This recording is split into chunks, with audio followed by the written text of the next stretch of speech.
नमस्कार दोस्तों, स्वागत है आप सभी का संकल्प स्टडी पॉइंट उत्तराखंड में। तो दोस्तों आज हम देखेंगे हिंदी से। दोस्तों आज का हमारा प्रैक्टिस सेट रहेगा 10। इससे पहले दोस्तों हिंदी से जो है 9 जो है प्रैक्टिस सेट जो है कंप्लीट हो चुके हैं दोस्तों, जिनको आप प्लेलिस्ट में जाके देख सकते हैं। चलिए दोस्तों स्टार्ट करते हैं आज का सेशन, और आप सभी लोग दोस्तों वीडियो के एंड तक जरूर बने रहें। पहला क्वेश्चन देखते हैं दोस्तों आज का, और साथ ही साथ आप आंसर करते हुए चलेंगे। पहला क्वेश्चन देखिए, पहला है रीतिकाल के उस कवि का नाम बताइए जिसने वीर रस में कविताएं लिखी हैं।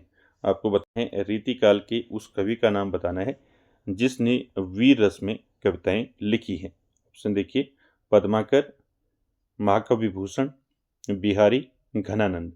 क्या हो जाएगा दोस्तों क्वेश्चन नंबर फर्स्ट का राइट आंसर? रीतिकाल के उस कवि का नाम बताना है जिसने वीर रस में कविताएं लिखी हैं। राइट आंसर क्या हो जाएगा फर्स्ट का? राइट आंसर हो जाएगा दोस्तों महाकवि भूषण। ठीक है, बी ऑप्शन यहाँ पर आपका राइट हो जाएगा दोस्तों। ठीक है, साथ ही साथ रीतिकाल आप जानते हैं दोस्तों, हिंदी साहित्य का उत्तर मध्यकाल है दोस्तों, जिसको हम रीतिकाल के नाम से जानते हैं, जो लगभग जो है दोस्तों 1643 से लेके 1842 ईस्वी तक रहा। ठीक है, कब से कब तक रहा रीतिकाल? ये रहा दोस्तों 1643 से लेके आपका 1842 तक क्या रहा? रीतिकाल रहा दोस्तों। और इसमें दोस्तों जो रीतिकाल के जो कवि रहे दोस्तों, इन्होंने श्रृंगार पर आधारित कविताएं लिखी। किस पर? श्रृंगार पर आधारित। ठीक है, श्रृंगार पर आधारित कविताएं दोस्तों इन्होंने रची। ठीक है, साथ ही साथ दोस्तों यहाँ पर महाकवि भूषण की बात करें तो महाकवि भूषण के बारे में मैंने आपको बताया था दोस्तों। इनकी कुछ रचनाएं हैं महत्वपूर्ण जो आपको याद रखनी, जैसे आपका शिवा बावनी हो गया। ठीक है, छत्रसाल दशक हो गया, इनके इम्पोर्टेंट वर्क हैं। ठीक है, साथ ही साथ दोस्तों यहाँ पर आपको याद रखना है शिवराज भूषण, इनका एक वर्क है जो शिवाजी की वीरता का वर्णन करता है। तो यहाँ पर ये आपको याद रखना है रीतिकाल कब से कब तक माना जाता है। ठीक है, रीतिकाल में दोस्तों जो कवि हुए रीतिकाल के, उन्होंने श्रृंगार पर आधारित कविताएं रची। ये दोनों याद रखना है। साथ ही साथ यहाँ पर आपको याद रखना है महाकवि भूषण। ठीक है, महाकवि भूषण का जो जन्म हुआ था दोस्तों, कहाँ हुआ था? इनका जन्म हुआ था 1613 में। ठीक है, कहाँ हुआ था? कानपुर में। ठीक है, कहाँ हुआ था? कानपुर में इनका जन्म हुआ था दोस्तों महाकवि भूषण का। ठीक है, आपको पूछा जा सकता है दोस्तों महाकवि भूषण को जो है दोस्तों भूषण की उपाधि किसने दी? ठीक है, इनको जो भूषण की उपाधि है दोस्तों, ये पूछा जाता है दोस्तों, याद रखेंगे इसको। महाकवि भूषण को भूषण की जो उपाधि है ये किसने दी? ठीक है, तो याद रखेंगे महाकवि भूषण को भूषण की उपाधि जो है चित्रकूट के राजा रुद्रदत्त द्वारा दी गई। ठीक है, कहाँ के राजा? चित्रकूट। ठीक है, चित्रकूट के राजा। ठीक है, चित्रकूट के राजा रुद्रदत्त। ठीक है, रुद्रदत्त। तो याद रखेंगे महाकवि भूषण को भूषण की उपाधि किसने दी? चित्रकूट के राजा रुद्रदत्त द्वारा दी गई। ठीक है, साथ ही साथ दोस्तों इनकी वर्क्स आपको याद रखने हैं, कौन कौन से इनके वर्क्स हैं। ठीक है, तो इनके रचनाओं की बात करें तो इनका है दोस्तों शिवा बावनी। ठीक है, शिवा बावनी किसका वर्क है? महाकवि भूषण का वर्क है। साथ ही साथ दोस्तों छत्रसाल दशक इनके वर्क है। ठीक है, छत्रसाल। ठीक है, छत्रसाल दशक किसका वर्क है? ये भी दोस्तों महाकवि भूषण का वर्क है। ठीक है, और साथ ही साथ शिवराज भूषण। ठीक है, शिवराज भूषण। ठीक है, शिवराज भूषण ये भी इनका वर्क है। ठीक है, ये भी रचना इनकी। तो याद रखेंगे शिवराज भूषण और शिवा बावनी, ये दोनों जो है दोस्तों ये शिवाजी की वीरता का वर्णन करते हैं, याद रखेंगे। ठीक है, साथ ही साथ यहाँ से एक क्वेश्चन पूछा जाता है कि शिवराज भूषण को राष्ट्रीय भावना का कवि किसने कहा? ठीक है, कुछ ऐसे क्वेश्चन भी यहाँ पर देखने को मिलते हैं। देखिए भूषण को, महाकवि भूषण को राष्ट्रीय भावना का कवि, ठीक है, राष्ट्रीय भावना का कवि किसने कहा है? राष्ट्रीय भावना का कवि, राष्ट्रीय भावना का कवि किसने कहा है भूषण को? तो नाम याद रखेंगे रामचंद्र शुक्ल। ठीक है, किसने कहा है? रामचंद्र शुक्ल ने कहा है। ठीक है, रामचंद्र शुक्ल। ठीक है, रामचंद्र शुक्ल ने दोस्तों भूषण को क्या कहा है? राष्ट्रीय भावना का कवि कहा है। ठीक है, साथ ही साथ दोस्तों हिंदू जाति का प्रतिनिधि कवि भी कहा है। क्या कहा है? हिंदू जाति का प्रतिनिधि कवि। ठीक है, प्रतिनिधि कवि। ठीक है, ये दोनों आपको याद रखने, दोनों जो है रामचंद्र शुक्ल ने कहा है। ठीक है, महाकवि भूषण को राष्ट्रीय भावना का कवि और हिंदू जाति का प्रतिनिधि कवि किसने कहा है? नाम याद रखेंगे, रामचंद्र शुक्ल ने कहा है। ठीक है, क्लियर है? तो महाकवि भूषण से दोस्तों आपको ये सारे फैक्ट याद रखने हैं।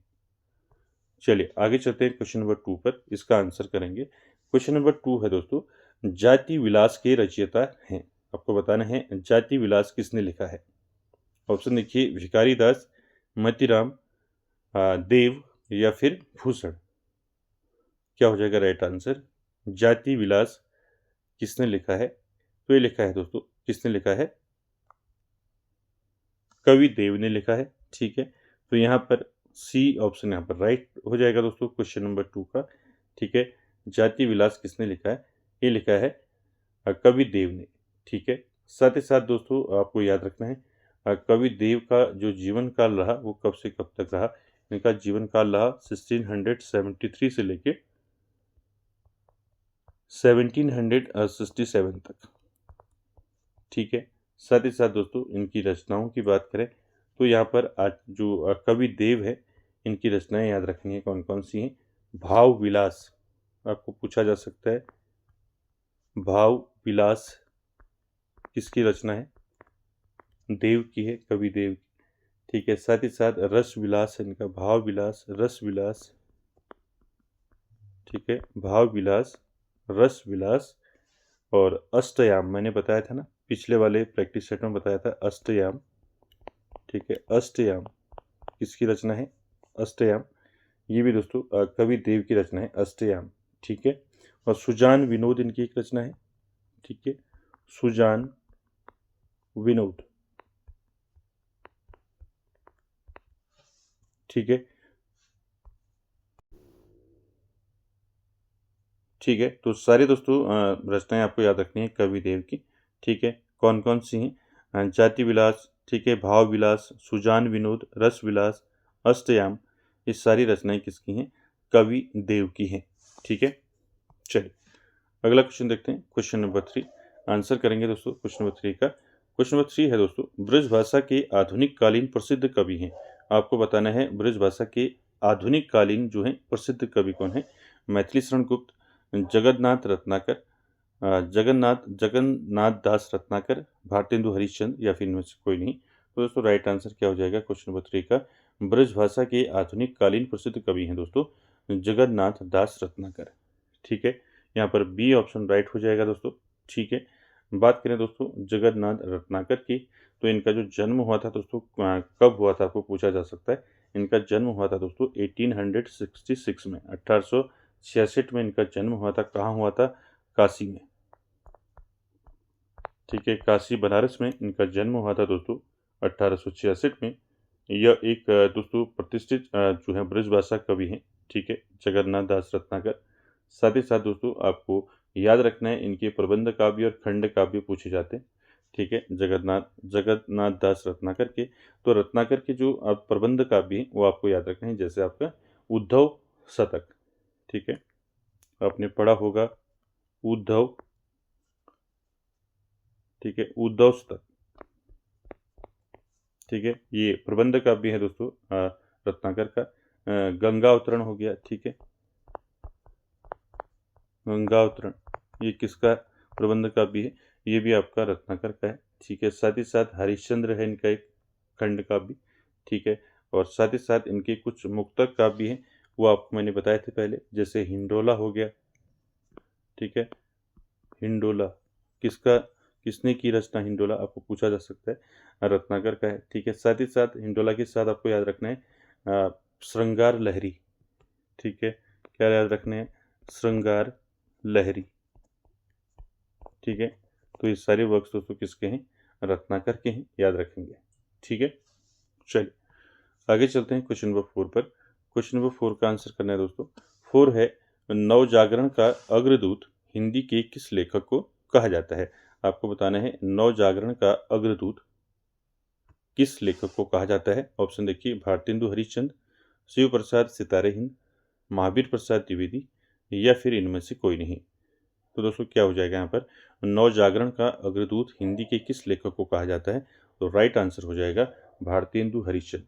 ठीक है, आप सभी जानते हैं भारतेंदु हरिश्चंद्र के बारे में। तो इनको दोस्तों नवजागरण का अग्रदूत कहा जाता है, भारतेंदु हरिश्चंद्र को।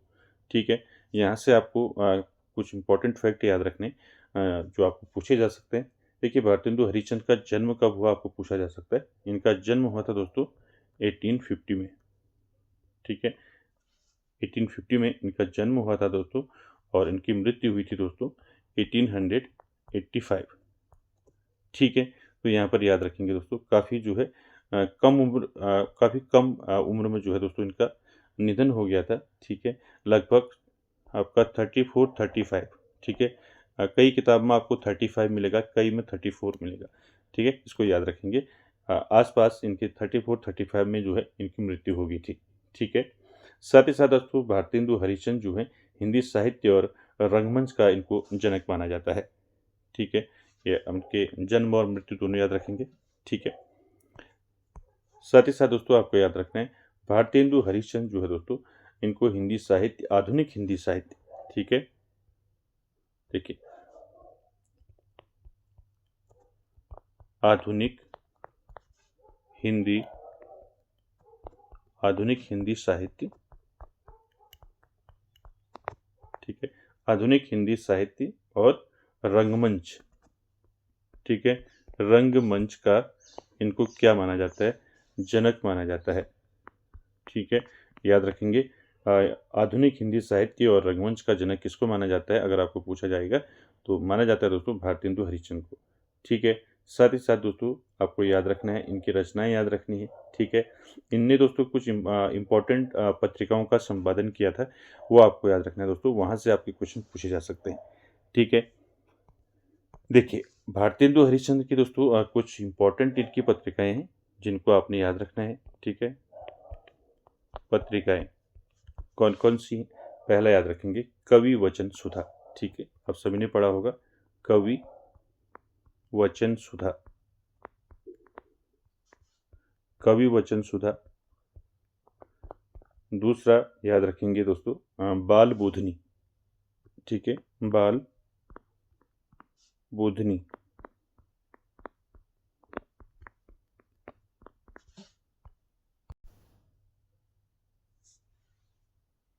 ठीक है, पहली पत्रिका कवि वचन सुधा, दूसरी पत्रिका बाल बोधनी, और तीसरी पत्रिका याद रखेंगे हरिश्चंद्र। ठीक है, हरिश्चंद्र पत्रिका। ठीक है, हरिश्चंद्र पत्रिका। ठीक है, इन तीनों पत्रिकाओं का दोस्तों आपको याद रखना है, ये तीनों पत्रिकाएं किसकी हैं? भारतेंदु हरिश्चंद्र की हैं। ठीक है, कौन कौन सी हैं? कवि वचन सुधा, बाल बोधनी और हरिश्चंद्र पत्रिका। ठीक है, आपको याद रखना है, ये तीनों जो है दोस्तों महिलाओं की शिक्षा पर केंद्रित हैं। ठीक है, बात करें दोस्तों भारतेंदु हरिश्चंद्र की रचनाओं की, तो दोस्तों यहाँ पर रचनाएं आपको याद रखनी है। ठीक है, कौन कौन सी रचनाएं हैं भारतेंदु हरिश्चंद्र की? ठीक है, आपका भारत दुर्दशा आपने पढ़ा होगा। ठीक है, भारत दुर्दशा। ठीक है, भारत दुर्दशा किसने लिखा है? भारतेंदु हरिश्चंद्र ने लिखा है।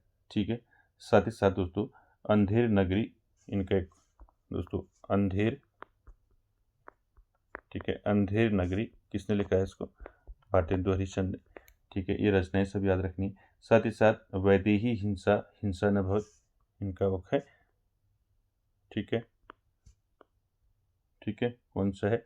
वैदेही, वैदेही हिंसा, वैदेही हिंसा, हिंसा न भव, वैदेही हिंसा, हिंसा न भव। ठीक है, तो ये भी दोस्तों किसकी रचना है? भारतेंदु हरिश्चंद्र की है। साथ ही साथ आपको याद रखना है, और क्या है? श्री चंद्रावली इनका एक वर्क है। क्या है? श्री चंद्रावली। ठीक है। श्री चंद्रावली रचना किसकी है? ये भी दोस्तों भारतेंदु हरिश्चंद्र की है, ठीक है। साथ ही साथ दोस्तों नील देवी इनकी एक रचना है, ठीक है। क्या है? नील देवी, ठीक है। तो भारतेंदु हरिश्चंद्र से दोस्तों जितने भी मैंने फैक्ट बताए आपको सारे याद रखने। जन्म कब हुआ, मृत्यु कब हुई, ठीक है। साथ ही साथ इनके द्वारा जो पत्रिकाओं का संपादन किया गया उनके नाम याद रखने हैं। कवि वचन सुधा, बाल बोधनी और आपका हरिश्चंद्र पत्रिका, ठीक है। ये तीनों पत्रिकाएं जो है महिलाओं की शिक्षा पर केंद्रित हैं, ठीक है। इनकी रचनाएं याद रखेंगे। भारत दुर्दशा, वैदेही हिंसा हिंसा न भवत, श्री चंद्रावली, अंधेर नगरी, नील देवी, ठीक है। चलिए आगे चलते हैं क्वेश्चन नंबर 5 पर। क्वेश्चन नंबर 5 है दोस्तों, आंसर करेंगे द्विवेदी युग का नामकरण किसके नाम पर हुआ है? आपको बताना है द्विवेदी युग का जो नामकरण है दोस्तों ये किसके नाम से हुआ है। ऑप्शन देखिए, महावीर प्रसाद द्विवेदी, हजारी प्रसाद द्विवेदी, शांति प्रिय द्विवेदी, या इनमें से कोई नहीं। क्या हो जाएगा 5 का राइट आंसर? द्विवेदी युग का नामकरण किसके नाम से हुआ है? तो आप सभी जानते हैं महावीर प्रसाद द्विवेदी, ठीक है। यहाँ पर ए ऑप्शन राइट हो जाएगा दोस्तों क्वेश्चन नंबर 5 का। तो द्विवेदी युग का नामकरण दोस्तों आचार्य महावीर प्रसाद द्विवेदी के नाम पर हुआ, दोस्तों जिन्होंने 1903 से लेके 1920 ईस्वी तक जो है सरस्वती पत्रिका का संपादन किया था। मैंने पहले भी बताया था आपको कि आचार्य महावीर प्रसाद द्विवेदी ने जो है सरस्वती पत्रिका का संपादन कार्य किया। कब से कब तक? 1903 से लेके 1920 तक, ठीक है। यानी कि 17 साल इन्होंने जो है सरस्वती पत्रिका का संपादन किया, ठीक है। साथ ही साथ यह युग जो है दोस्तों हिंदी साहित्य में नवजागरण और सुधार काल माना जाता है, जिसे जागरण सुधार काल भी कहा जाता है। यानी कि जो द्विवेदी युग है दोस्तों इसको क्या कहा जाता है? इसको सुधार काल या हिंदी साहित्य में नवजागरण या सुधार काल माना जाता है, ठीक है। नवजागरण, नवजागरण और सुधार काल, ठीक है, सुधार काल, ठीक है। ये भी साथ में याद रखेंगे, ठीक है। चलिए आगे चलते हैं क्वेश्चन नंबर 6 पर। क्वेश्चन नंबर 6 का आंसर करेंगे वैदेही वनवास नामक काव्य लिखा है। आपको बताना है वैदेही वनवास नामक जो काव्य है ये किसने लिखा है। ऑप्शन देखिए, मैथिली शरण गुप्त, भारतेंदु हरिश्चंद्र, अयोध्या सिंह उपाध्याय, या फिर कवि देव। क्या हो जाएगा दोस्तों क्वेश्चन नंबर 6 का राइट आंसर? वैदेही वनवास नामक काव्य किसने लिखा है? तो 6 का दोस्तों राइट आंसर हो जाएगा अयोध्या सिंह उपाध्याय, ठीक है। यहाँ पर आपका सी ऑप्शन यहाँ पर राइट हो जाएगा दोस्तों, अयोध्या सिंह उपाध्याय, ठीक है। साथ ही साथ आपको याद रखना है इनका जन्म पूछा जा सकता है, ठीक है। अयोध्या सिंह उपाध्याय का जन्म कब हुआ था? इनका जन्म हुआ था 1865 में इनका जन्म हुआ था दोस्तों, ठीक है। कहाँ हुआ था आपको पूछा जा सकता है, तो इनका जन्म हुआ था आजमगढ़ उत्तर प्रदेश में, ठीक है। कहाँ हुआ था?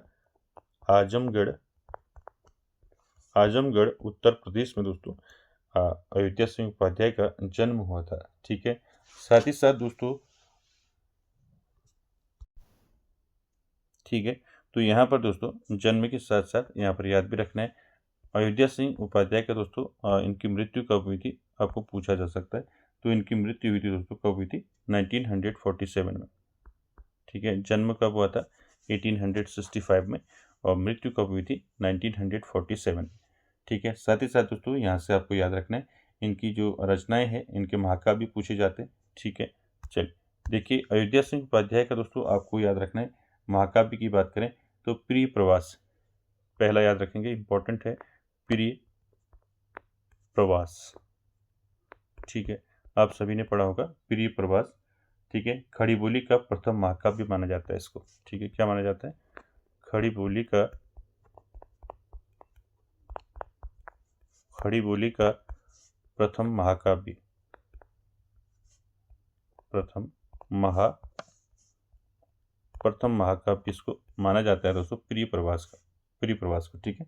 साथ ही साथ दोस्तों वैदेही वनवास जो है ये भी इनका क्या है? वैदेही वनवास ये भी इनका क्या है? महाकाव्य है, ठीक है। साथ ही साथ दोस्तों आपको पूछा जा सकता है कि जो वैदेही वनवास है ये इन्होंने कब लिखा, ठीक है, ये भी याद रखेंगे। तो वैदेही वनवास दोस्तों इन्होंने लिखा 1940 में, ठीक है, 1940 में, ठीक है, याद रखेंगे। साथ ही साथ दोस्तों आपको याद रखना है जो इनका आपका प्री प्रवास है ये कब लिखा गया, 1940। ठीक है, ये भी याद रखेंगे। ये 2 माह का भी याद रखेंगे अयोध्या सिंह उपाध्याय की, पहला प्री प्रवास और दूसरा वैदेही वनवास। ठीक है, और अन्य रचनाओं की बात करें तो अन्य रचनाएं कौन कौन सी हैं आपको याद रखनी है। ठीक है, ठीक है, अन्य रचनाओं की बात करें तो अन्य रचनाओं में आ जाता है आपका अयोध्या सिंह का रस कलश इनका। ठीक है, इनकी रचना है रस कलश। ठीक है, रस कलश के साथ साथ आपको याद रखना है ठीक है, चौखे चौपदे इनका वर्क है, चौखे चौपदे। ठीक है, चौके चौपदे हो गया, पारिजात हो गया। ठीक है, पारिजात। साथ ही साथ दोस्तों ठेठ हिंदी का ठाठ। ठीक है, इन 2 उपन्यास जो है इम्पोर्टेंट है वो भी याद रखेंगे। ठीक है, रस कलश, चौके चौपदे, पारिजात हो गया। ठीक है, ये याद रखें। साथ ही साथ आपको याद रखना है इनके उपन्यास याद रखने हैं, 2 इम्पोर्टेंट है। पहला है ठेठ हिंदी का ठाठ। ठीक है, ठेठ ठेठ हिंदी का ठाठ। दूसरा याद रखेंगे अध खिला फूल, अध खिला। ठीक है, अध खिला फूल। ठीक है, ये दोनों क्या है, ये दोनों क्या है, उपन्यास हैं। ठीक है, क्या है, उपन्यास है। ठीक है, तो सारे आपको याद रखने हैं दोस्तों अयोध्या सिंह उपाध्याय से। इनकी महाकाव्य याद रखने हैं, प्रिय प्रवास और वैदेही वनवास। साथ ही साथ अन्य रचनाओं की बात करें, रस कलश, चौखे चौपदे, चुपते चौपदे, पारिजात।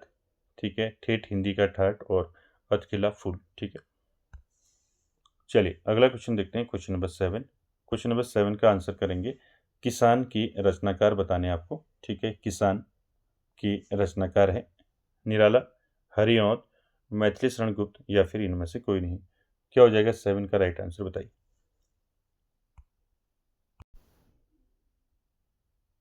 क्या हो जाएगा राइट आंसर। तो दोस्तों किसान नामक जो कविता है इसके रचनाकार कौन है, तो 7 का राइट आंसर हो जाएगा दोस्तों, क्या हो जाएगा, मैथिली शरण गुप्त।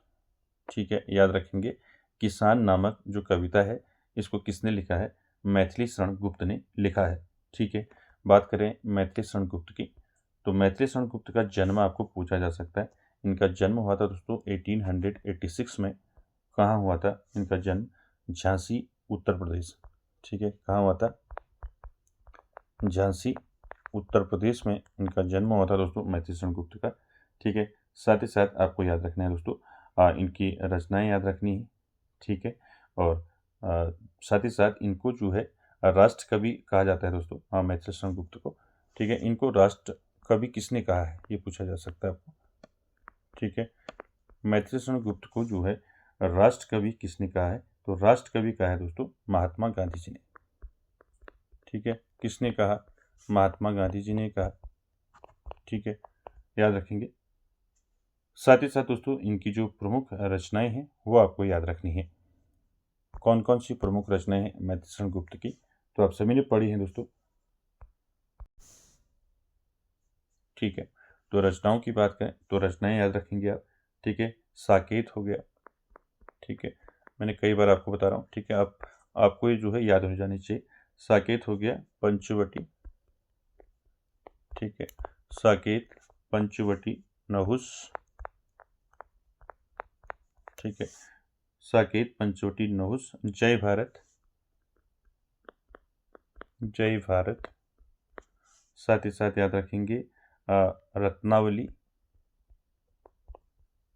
ठीक है, रत्नावली। और कौन कौन से वर्क्स हैं मैथिली शरण गुप्त के, जयद्रथ वध है इनका एक। ठीक है, क्या है, जयद्रथ, जयद्रथ वध। ठीक है, साकेत, पंचवटी, नहुस, जय भारत। इनका एक है विष्णु प्रिया। क्या है कि रचना है एक विष्णु प्रिया। ठीक है, तो यहाँ पर मैथिली शरण गुप्त से दोस्तों ये सारे फैक्ट आपको याद रखने हैं। ठीक है, जो इनका किसान नामक जो इनकी कविता है दोस्तों, इसमें किसानों की कठिनाइयों और संघर्षों का वर्णन है। ठीक है, याद रखें। चलिए आगे देखते हैं क्वेश्चन नंबर 8 पर। क्वेश्चन नंबर 8 है दोस्तों, सप्तपर्णा किसकी कृति है, यानी कि सप्तपर्णा जो है किसकी रचना है, आपको बताना है।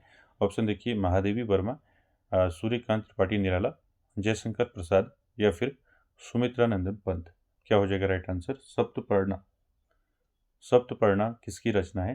तो राइट आंसर हो जाएगा दोस्तों, ये है आपका महादेवी वर्मा की रचना है। ठीक है, तो यहाँ पर ए ऑप्शन राइट हो जाएगा दोस्तों। ठीक है, क्वेश्चन नंबर 8 का। ठीक है, इसका प्रकाशन पूछा जा सकता है दोस्तों आपका, सप्तपर्णा का प्रकाशन कब हुआ था? ठीक है, इसका प्रकाशन हुआ था दोस्तों 1949 में इसका प्रकाशन हुआ था दोस्तों। ठीक है, सप्तपर्णा का। ठीक है, और महादेवी वर्मा का दोस्तों ये छठे नंबर का जो है कविता संग्रह है। ठीक है, पढ़ा होगा आपने। साथ ही साथ दोस्तों बात करें महादेवी वर्मा की, तो महादेवी वर्मा का जो जन्म हुआ था कब हुआ था?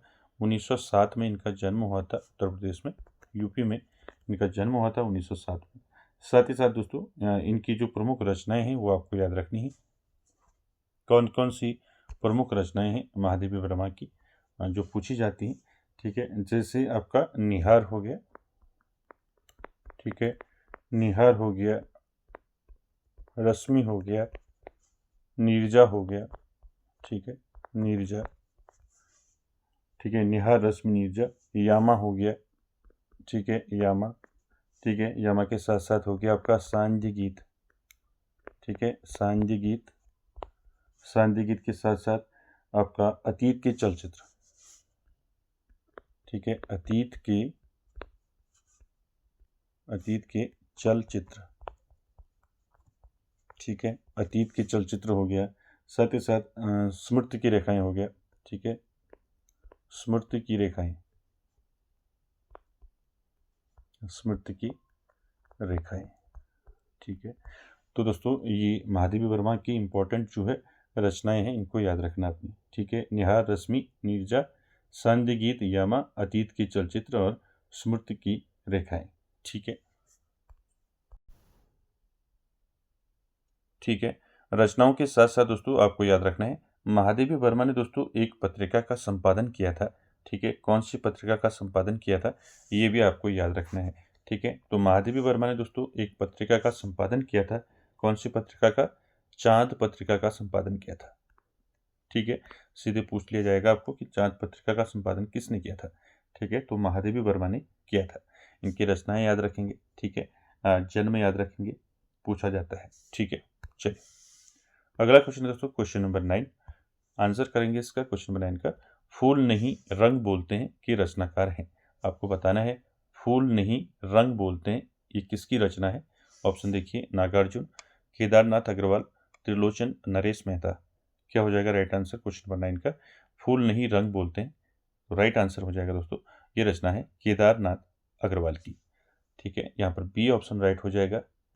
ठीक है, साथ ही साथ आपको याद रखना दोस्तों केदारनाथ अग्रवाल के बारे में। ठीक है, तो ये याद रखेंगे रचना कौन सी है, फूल नहीं रंग बोलते हैं, ये किसकी रचना है? केदारनाथ अग्रवाल की रचना है। इनका जन्म कब हुआ था आपको पूछा जा सकता है, केदारनाथ अग्रवाल का।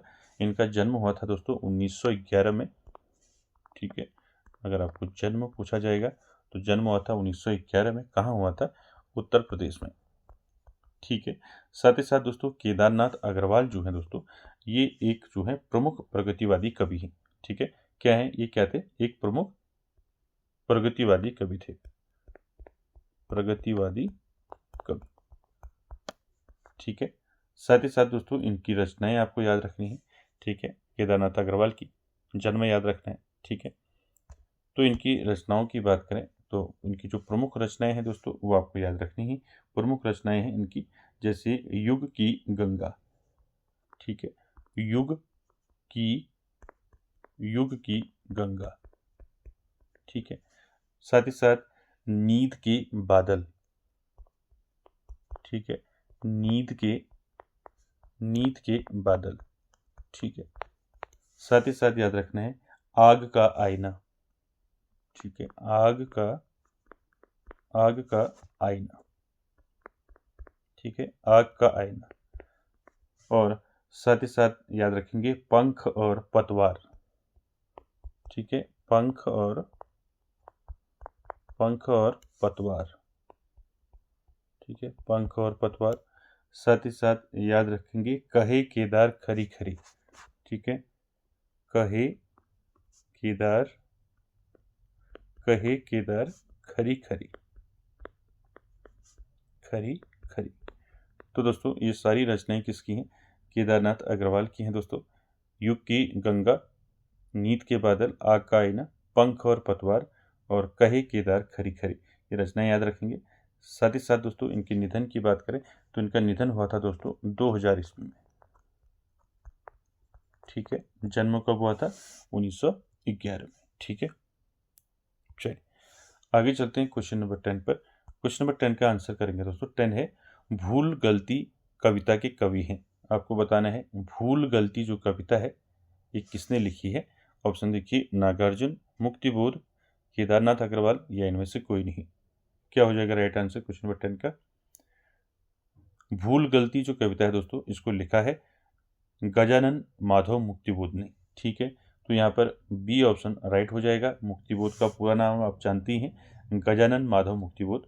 इनका जो जन्म हुआ था दोस्तों, कब हुआ था आपको पूछा जा सकता है। इनका जन्म हुआ था दोस्तों, कब हुआ था? 1917 में इनका जन्म हुआ था। कहाँ हुआ था इनका जन्म? ग्वालियर में इनका जन्म हुआ था, ठीक है। कहाँ हुआ था? ग्वालियर में इनका जन्म हुआ था मुक्तिबोध का। साथ ही साथ निधन की बात करें तो इनका निधन हुआ था दोस्तों, कब हुआ था? 1964 में हुआ था इनका निधन, ठीक है। कहाँ हुआ था? दिल्ली में, ठीक है। जन्म और मृत्यु से दोस्तों क्वेश्चन पूछे जाते हैं तो दोनों याद रखेंगे, ठीक है। साथ ही साथ दोस्तों गजानन माधव मुक्तिबोध की जो प्रमुख रचनाएं हैं वो आपको याद रखनी है। मुक्तिबोध की जो प्रमुख रचनाएं हैं कौन कौन सी हैं? आप सभी ने पढ़ी हैं। चाँद का मुंह टेढ़ा, ठीक है, चाँद का मुंह, चाँद का मुंह टेढ़ा, ठीक है, चाँद का मुंह टेढ़ा। साथ ही साथ दोस्तों आपको याद रखना है भूरी भूरी खाक धूल, ठीक है, भूरी भूरी खाक धूल, भूरी भूरी खाक धूल किसकी रचना है? मुक्तिबोध की है, ठीक है। काठ का सपना, ठीक है, काठ का सपना किसकी रचना है? मुक्तिबोध की है, ठीक है। सतह से उठता आदमी, ठीक है, सतह से, सतह से उठता, सतह से उठता आदमी, ठीक है। तो ये प्रमुख रचनाएं हैं दोस्तों गजानन माधव मुक्तिबोध की, ठीक है। इनको आपने अच्छे से याद रखना है। चाँद का मुंह टेढ़ा, भूरी भूरी खाक धूल, काठ का सपना, सतह से उठता आदमी, ठीक है। चलिए आगे चलते हैं क्वेश्चन नंबर 11 पर।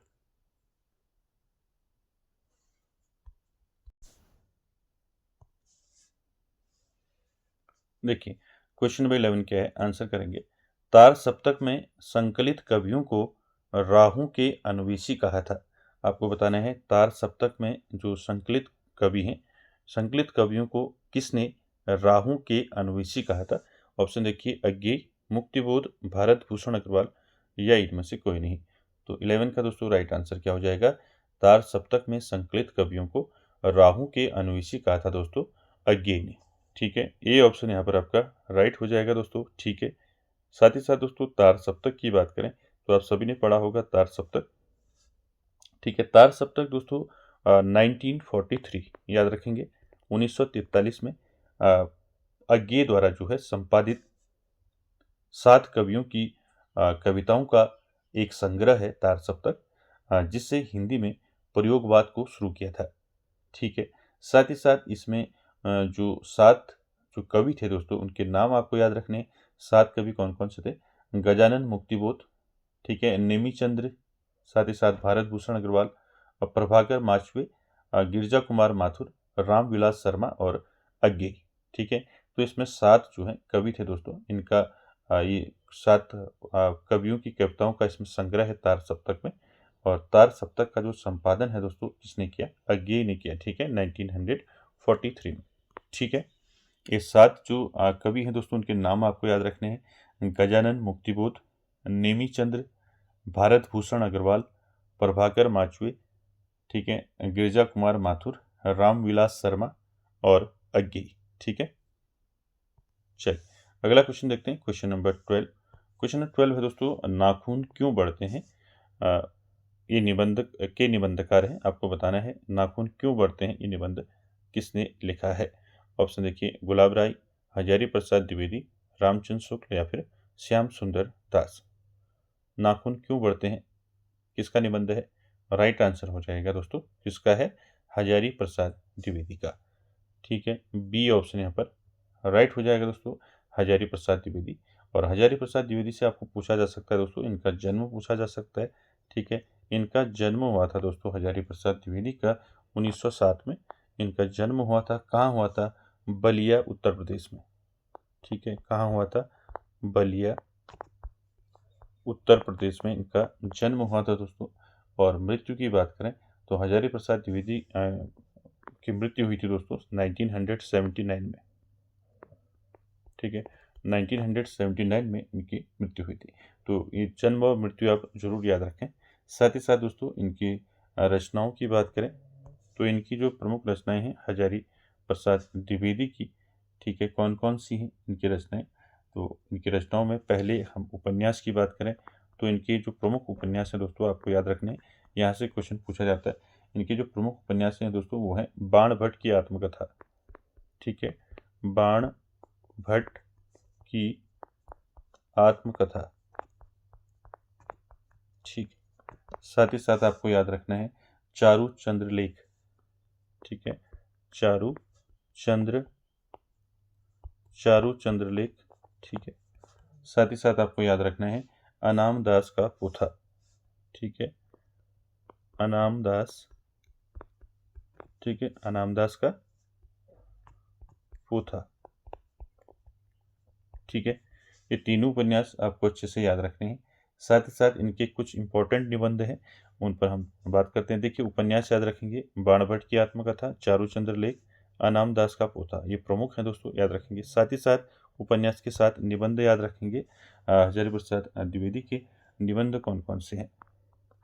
ठीक है, निबंध की बात करें दोस्तों, इनके निबंध हैं कौन कौन से हैं, अशोक के फूल। ठीक है, इंपॉर्टेंट है, आप सभी ने पढ़ा है अशोक के फूल। ठीक है, अशोक के फूल हो गया।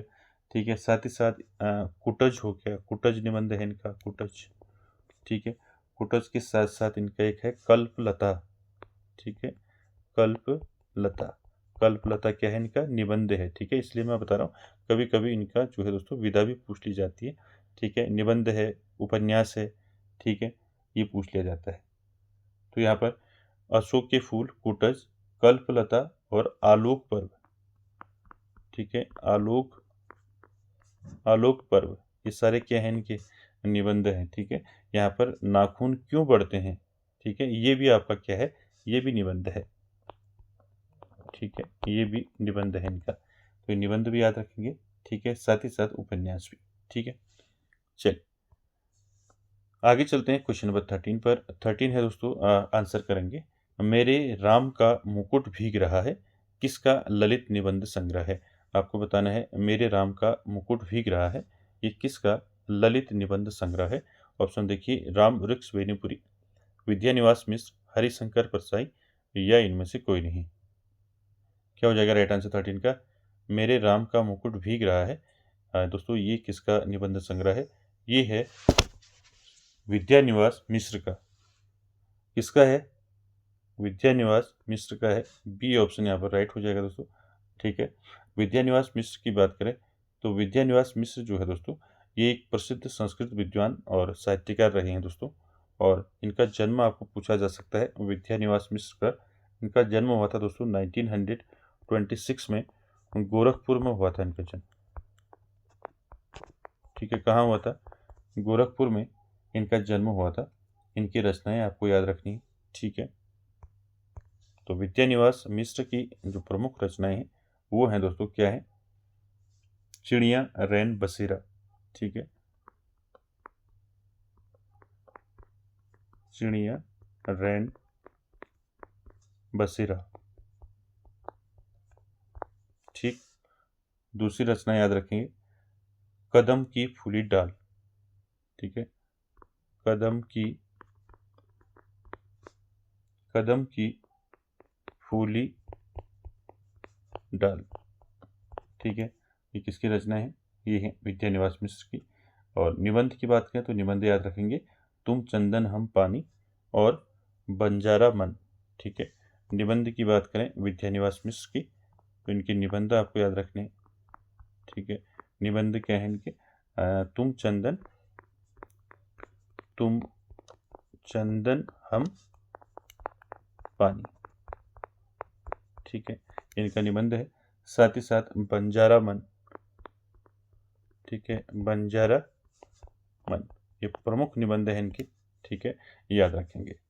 चलिए अगले क्वेश्चन पे चलते हैं। क्वेश्चन नंबर 14, इसका आंसर करेंगे। आचरण की सभ्यता निबंध के लेखक हैं, तो ये निबंध किसने लिखा है? आचरण की सभ्यता। ऑप्शन देखिए, श्याम सुंदर दास, अध्यापक पूर्ण सिंह, बाल मुकुंद गुप्त, या इनमें से कोई नहीं। क्या हो जाएगा 14 का राइट आंसर? आचरण की सभ्यता दोस्तों ये एक निबंध है। इस किसने लिखा है इस निबंध को? तो 14 का राइट आंसर हो जाएगा अध्यापक पूर्ण सिंह। ठीक है, बी ऑप्शन राइट हो जाएगा। अध्यापक पूर्ण सिंह का निबंध है दोस्तों आचरण की सभ्यता। ठीक है दोस्तों, साथ ही साथ आपको याद रखना है, अध्यापक पूर्ण सिंह से आपको पूछा जा सकता है। अध्यापक पूर्ण सिंह दोस्तों ये द्विवेदी युग के श्रेष्ठ निबंधकार थे दोस्तों। ठीक है, द्विवेदी युग के श्रेष्ठ निबंधकार।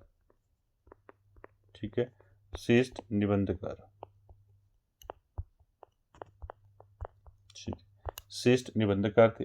साथ ही साथ दोस्तों आपको याद रखना है, अध्यापक पूर्ण सिंह का जन्म आपको पूछा जा सकता है। इनका जन्म हुआ था 1881 में इनका जन्म हुआ था। ठीक है, साथ ही साथ दोस्तों आपको इनके जो निबंध हैं याद रखने हैं, जैसे आचरण की सभ्यता हो गया, सच्ची वीरता, मजदूरी और प्रेम। ठीक है, तो यहाँ पर अध्यापक पूर्ण सिंह के जो प्रमुख इनके निबंध हैं वो आपको याद रखने हैं। पहला तो आपने यहाँ पर देखा आचरण की सभ्यता, साथ ही साथ याद रखेंगे सच्ची वीरता। ठीक है, सच्ची वीरता ये निबंध किसका है? अध्यापक पूर्ण सिंह का है। साथ ही साथ याद रखेंगे मजदूरी और प्रेम। ठीक है, मजदूरी और प्रेम। ठीक है, मजदूरी और प्रेम, सच्ची वीरता, आचरण की सभ्यता, ये तीनों निबंध किसके हैं? अध्यापक पूर्ण सिंह के। ठीक है, इनका जन्म मैंने बताया 1881 में हुआ था। ठीक है, और निधन की बात करें तो निधन कब हुआ था इनका? 1931 में। ठीक है, तो सारे फैक्ट याद रखेंगे।